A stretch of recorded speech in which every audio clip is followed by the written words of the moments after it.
There's a phenomenon today where people build relationships with popular personalities through social media. These parasocial relationships, as they're known, are an illusion, but they lead to emotional reactions that are surprisingly similar to in-person social relationships. In this episode, I'm going to share why parasocial relationships are so powerful and how you can leverage this opportunity to become a social media influencer for Christ.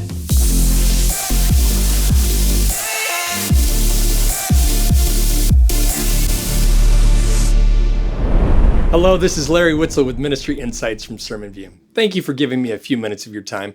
We're truly honored to support pastors and church leaders like you, and this podcast is one way that we give back to you. If you find this content inspirational, educational, or even just affirming to your ministry, please subscribe so we can stay in touch. We really appreciate your support. When my son was younger, he was into Minecraft, and he followed a bunch of popular Minecraft players on YouTube, including one called Technoblade, who had over 16 million followers on YouTube. My son would spend hours watching YouTube videos of Technoblade playing Minecraft, while at the same time playing Minecraft himself on a different monitor. Well, at one point, Technoblade disappeared from YouTube. He quit posting. And then word got out that Technoblade had cancer. Well, a few months later, my 13-year-old son came into my room crying. "Dad, Technoblade died." I spent the afternoon consoling him, and he joined millions of Minecraft players around the world posting the Pig King icon in honor of Technoblade. What in the world is going on here? My son had never met Technoblade. Technoblade had no idea who my son is, but here he is crying over this person who died. What's going on here? Well, it turns out there's a ton of research on this that I've looked at in my own PhD studies. My son had built what researchers call a parasocial relationship with Technoblade. A parasocial relationship is the illusion of a relationship with someone in the media. It's a social connection that's one-sided. It's non-reciprocated. My son had a relationship with Technoblade, but Technoblade did not have a relationship with my son. And here's the thing. Parasocial experiences lead to emotional reactions that are surprisingly similar to in-person social experiences. One researcher put it this way: human brains are still unable to differentiate between interactions in real life and online virtual environments. Parasocial experiences were first described by two psychiatrists, Horton and Wall, in the early days of television, back in the mid-1950s. But recently, there's been a burst of academic research in this. A lot of this has looked at the rise of social media influencers and the parasocial relationships that are formed, especially in emerging generations. See, there's this phenomenon today, particularly among millennials and Gen Z, where people build relationships with popular personalities through social media. The top influencers today have hundreds of millions of followers on Instagram and literally billions of views on YouTube. These people are actively seeking to build parasocial connection with their followers, and then they look for ways to monetize that through paid sponsorships, Patreon, merch, advertising. Social anxiety, loneliness, and depression are particularly prevalent among Gen Z, and one way that they deal with this is by forming parasocial relationships with influencers online. In fact, this social anxiety may even be pushing Gen Z toward parasocial relationships because these are safe. There's no risk. They can sit back and watch their favorite YouTube personalities or TikTokers without fear of being judged. But remember, the emotional reaction to parasocial relationships is almost identical to the emotions connected to in-person social experiences. It may be an illusion, it may be one-sided, but it is very real. Now, as a pastor or church leader, you can leverage the power of parasocial relationships to reach digital natives in ways that you never could before. You can become an influencer too, but instead of promoting fashion or technology or travel, you'll promote a relationship with Jesus, a life-giving relationship with Christ. You can use digital technology to become an influencer for Christ online. The difference is, instead of selling your influence to advertisers, your goal is to draw people into face-to-face relationships in a community of faith. People today crave in-person experiences and real life-giving community. But the digital transformation allows us to accelerate this relationship building through digital media. It allows us to break through the social anxiety to connect with people right where they are online. It allows us to get out of the church building, share the good news of the kingdom 24 hours a day, 7 days a week, and begin developing relationships with people in the community.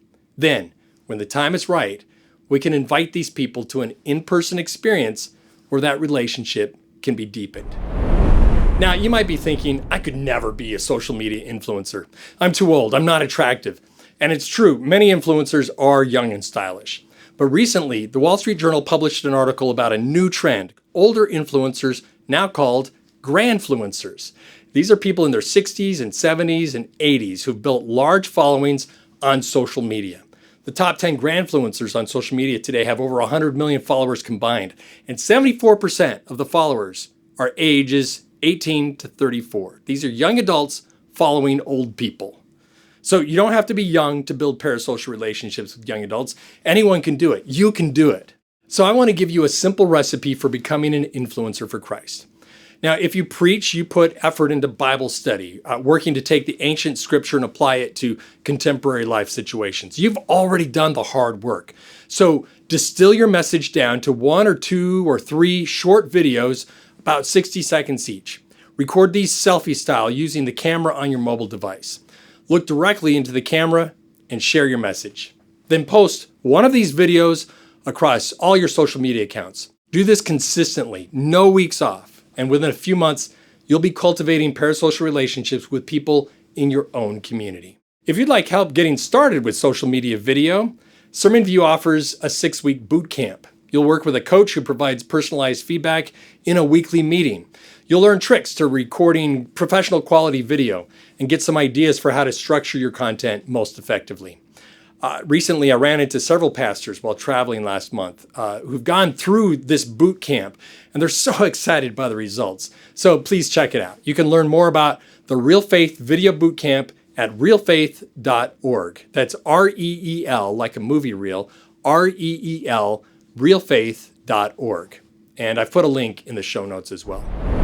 Young people in particular are heavily influenced by parasocial relationships. And because of the prevalence of social anxiety, many Gen Zers have embraced these relationships. In fact, one study asked Gen Z to identify the most significant relationships in their lives, and the researchers found that 70% of the most significant relationships among Gen Z were actually parasocial. They're going to be building these parasocial relationships with someone. And if you're not online, it's not going to be with you. But you post a video every week with short inspirational and spiritual content. If you're present where they are, if you put yourself out there, then you'll be the one that people can connect with. You can be a social media influencer for Christ.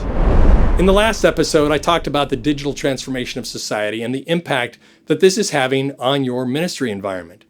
If you'd like some ideas for how your church can respond effectively to this radical shift, check out the last ministry insight on the digital transformation of church. Pastor, thank you so much for your ministry. What you do is incredible. I know that you're busy. You're pulled in a million directions by the demands of your congregation, the conference, your family. My intent is not to just put another hard thing on your plate.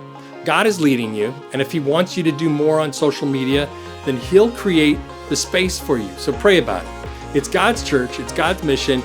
He will make a path for you. I love you guys. I'm cheering for you. I'll see you next time.